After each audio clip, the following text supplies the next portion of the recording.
This is Story Recapped. Today, I'm going to explain a crime sci-fi thriller film called The Butterfly Effect 3 Revelations. Spoilers ahead, watch out and take care. A young boy enjoys playing on a swing set in a park as the sun sets in Detroit, but his mother soon tells him that it's time to go.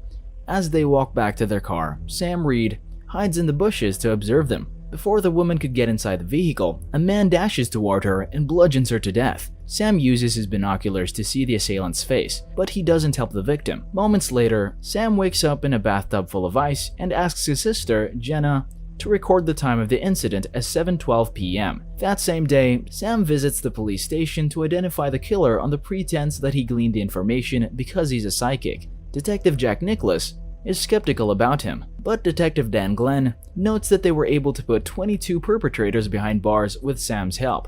Sam notes that the assailant seems to be a contract killer because he made a phone call after bludgeoning the woman. While Sam claims his paycheck, Glenn expresses doubt that he's a psychic and asks him to prove his abilities by telling him what his wife said to him when they first met. Sam, however, ignores his challenge and tells Glenn that he'll look forward to his next call. Later, Sam stops by Jenna's apartment to pay her rent and bring her groceries.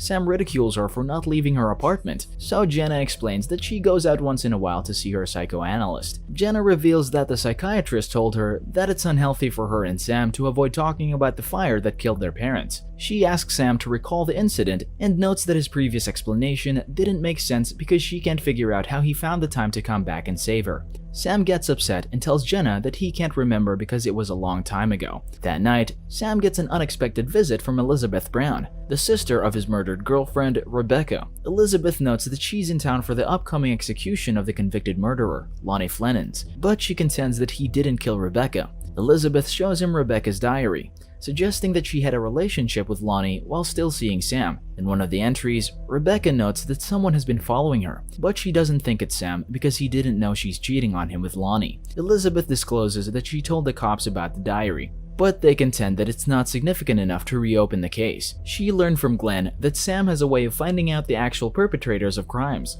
so she offers to hire him to catch the real killer.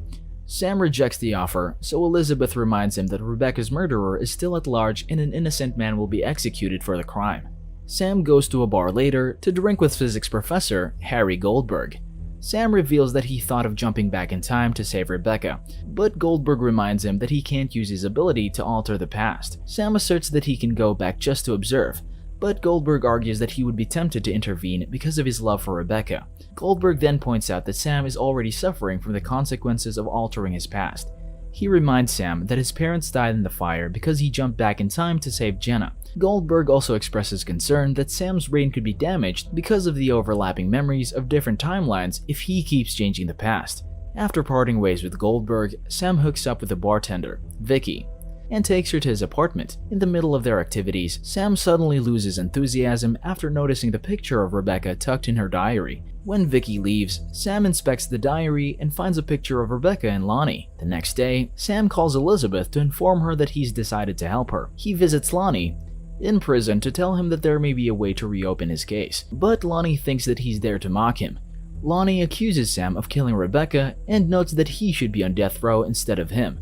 That night, Sam goes to Jenna's apartment and asks her to help him jump back to 1995 on the night of Rebecca's murder. Jenna is reluctant because he could alter his past, but she complies when Sam threatens to do the dangerous procedure without her supervision. Soon, Sam finds himself outside Rebecca's house a few minutes before she's murdered. When he sees Elizabeth arrive, Sam convinces her to stay in the car while he checks out the house. Sam quietly heads to Rebecca's bedroom and finds her lying in the bed. Outside the house, the killer emerges in the backseat of the car and slits Elizabeth's throat. Sam uncovers the sheets and finds out that Rebecca is already dead. Sam runs back outside, only to discover that the murderer has also killed Elizabeth. Sam returns to the present, passed out on the floor of his apartment. When he wakes up, he learns that he's renting out his couch to a man named Paco, and he no longer owns a car. Later, he visits the police station to look at the case files for Elizabeth's and Rebecca's murders. Glenn allows him to see the files, but he notes that it's the last time Sam will be allowed to enter the station as a guest. When Glenn informs Nicholson that Sam used to be a suspect in the case, Nicholson decides to show him the files of the other victims. He notes that they will see some hints if Sam is the murderer. Sam soon learns that the killer has now murdered 6 other victims apart from Rebecca and Elizabeth.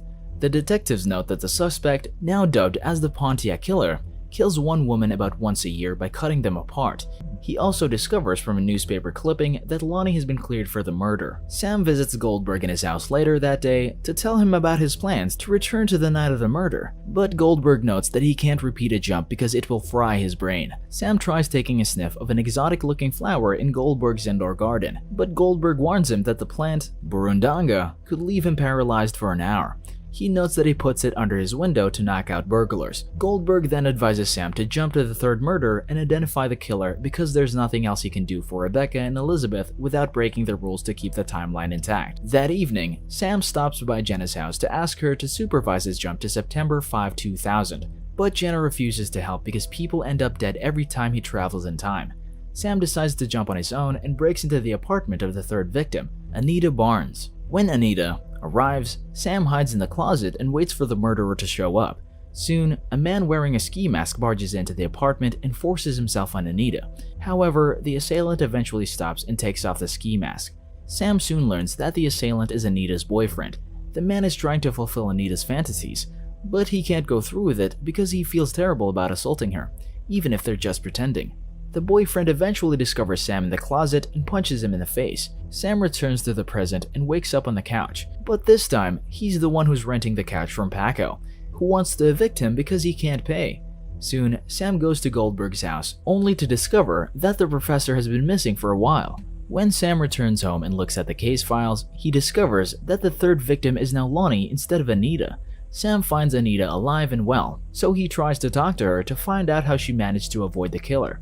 However, Anita recognizes him as the intruder in her closet, so she sprays him in the eyes with mace and runs away. Sam immediately heads to Jenna's apartment and tells her about Anita.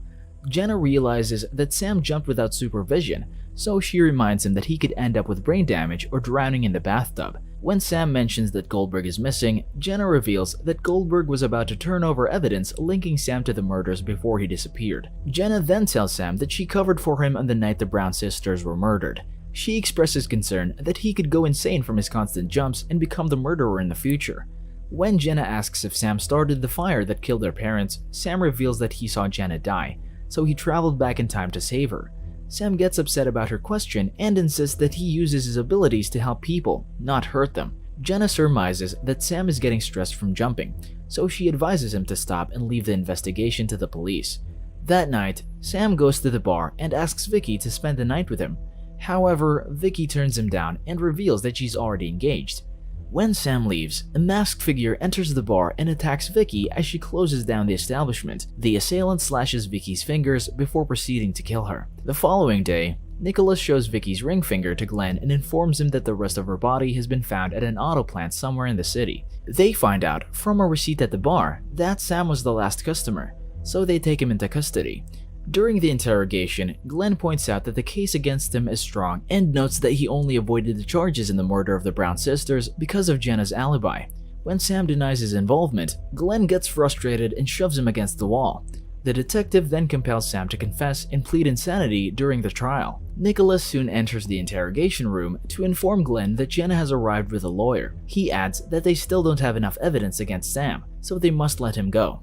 While they're talking, Sam steals Glenn's notes from the table. Glenn instructs Nicholas to assign someone to follow Sam before releasing him. When Sam gets home, he learns from Glenn's notes that the police found the serial killer's victims in the auto plant on September 19, 2004. Sam jumps to that day, hours before the discovery, to conduct his own investigation. He soon comes across a room where the killer hides the victims' mutilated bodies. Upon seeing his own face in the mirror, Sam returns to the present and wakes up on Jenna's couch. As Jenna prepares to leave for work, she advises Sam to keep the case files out of sight because it's starting to scare her. Sam returns to the auto plant that night to investigate further, only to learn that the police were waiting for him there to arrest him. After the interrogation, Sam calls Glenn and begs him to let him out so he can find the killer. He confesses that he can travel through time and convinces Glenn by telling him that he met his wife at a Sweet 16 party and she thought at the time that he was MC Hammer. Sam confesses that he went back in time when Glenn started asking about his abilities. He kept the knowledge to himself so he could tell Glenn during a critical time. Glenn finds a way to release Sam, but he notes that the police will come after him after a few hours.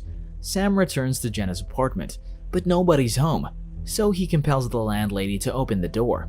When Sam checks Jenna's room, he finds Burundanga on the bed and inadvertently sniffs it before remembering Goldberg's warning that it could paralyze him for an hour.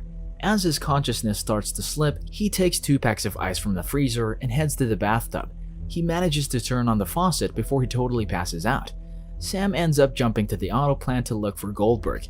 He thinks that Goldberg is responsible for the murders because of the Burundanga he found in Jenna's room. However, Sam discovers that Goldberg is also a victim when he finds the professor severely injured in the room where he previously found the other victims. Sam hurriedly runs out of the auto plant to call for help, but his foot gets caught in a trap. Before long, the masked figure emerges and approaches him. When the figure removes the mask, Sam is puzzled to learn that it's Jenna. She helps him get out of the trap and promises to jump back in time just to move it out of Sam's way. After confirming that she has the ability to jump, Jenna reveals that she killed Rebecca because she was cheating on Sam. She then confesses that she followed Sam when he jumped back to the night Rebecca was murdered.